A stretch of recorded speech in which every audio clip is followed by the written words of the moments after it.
आज हमारे पास फरीदाबाद ज़िले में 38 केसेस थे और 3 नए केसेस आए हैं जिनको हम अगली डेट देंगे और हम 17 से अधिक की सुनवाई अभी कर चुके हैं। कुछ केस पेंडिंग हैं,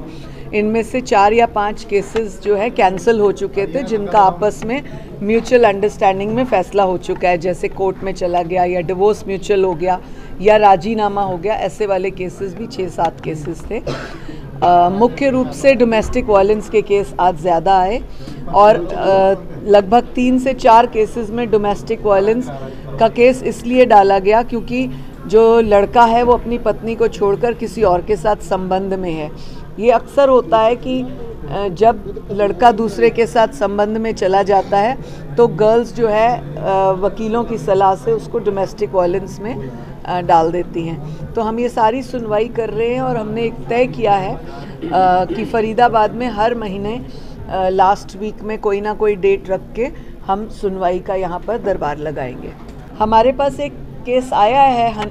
अभी वो साबित नहीं हो सका कि वो हनी ट्रैपिंग था या वो फिज़िकल असॉल्ट था, क्योंकि अभी हमने कई सबूत कलेक्ट करने के लिए पुलिस को आदेश दिए हैं और जिस तरह से हमारे सामने वो बात आई एक कैब ड्राइवर के नाते या वो जो भी ट्रैवल एजेंट था वो इस तरह से लड़की को ले जाना और फिर मित्रता कर लेना नौकरी के नाम पर, मैं इस केस को ध्यान में रखते हुए ये एक मीडिया के माध्यम से सभी बेटियों को आग्रह करूंगी और जागरूक करने की बात कहूंगी कि जब भी आप किसी कैब को बुक करें या कैब में रेगुलर आप ऑफिस जाएं तो बहुत ध्यान रखें कि आपके साथ जो और भी कैब में जाते हैं उनको अपनी पर्सनल लाइफ, पर्सनल प्रॉब्लम, उनको नौकरी है या नहीं है, तनख्वाह कितनी है, ये बातें शेयर करने का जो आप एक गलती कर लेती हैं उस वजह से बहुत सारे मिसकंसेप्शंस क्रिएट होते हैं। ऐसा ही कुछ इस केस में हुआ कि कैब के नाम पर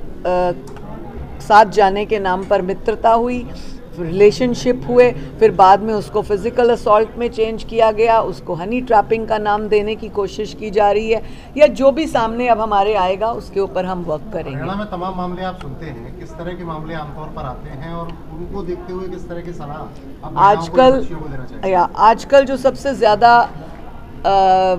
दुर्भाग्यपूर्ण माहौल चल रहा है वो है लिव इन रिलेशनशिप का। 80% मामले जो हमारे पास आते हैं चाहे वो पति पत्नी के झगड़े के होते हैं, परंतु उसका जब हम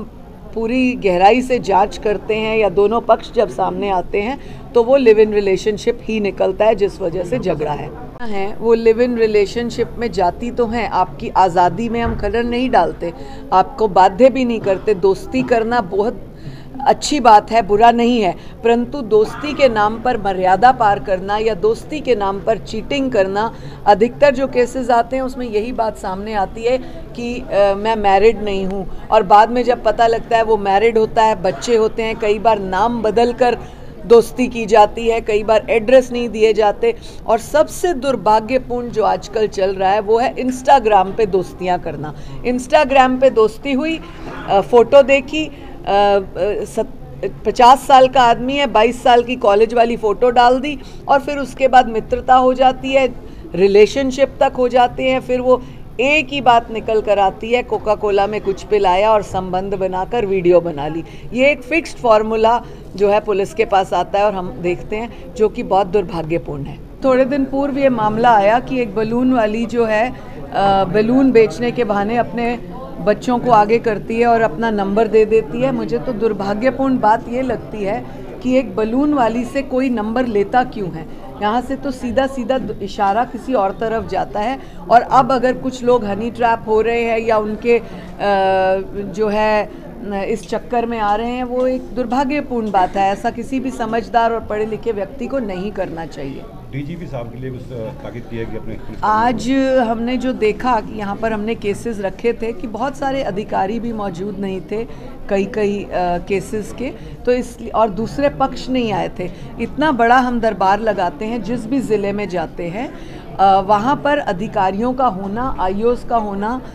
एरिया एसएचओ का होना, एरिया डीएसपी का होना बहुत ज़रूरी है, क्योंकि बार बार केस को डेट देने में पुलिस का भी समय व्यर्थ जाता है, हमारा भी व्यर्थ जाता है और केस को कोई रूप नहीं निकलता। तो इसलिए हम लोग एक पत्र डीजी को भी लिखेंगे कि जो है डेकोरम मेंटेन हो विमेन कमीशन का, जहाँ कहीं कमी है, और अगर हम उस अधिकारी के खिलाफ फिर कंप्लेंट लिखेंगे तो वो अच्छा शोभा नहीं देता और हमें मजबूरी में लिखनी पड़ जाती है।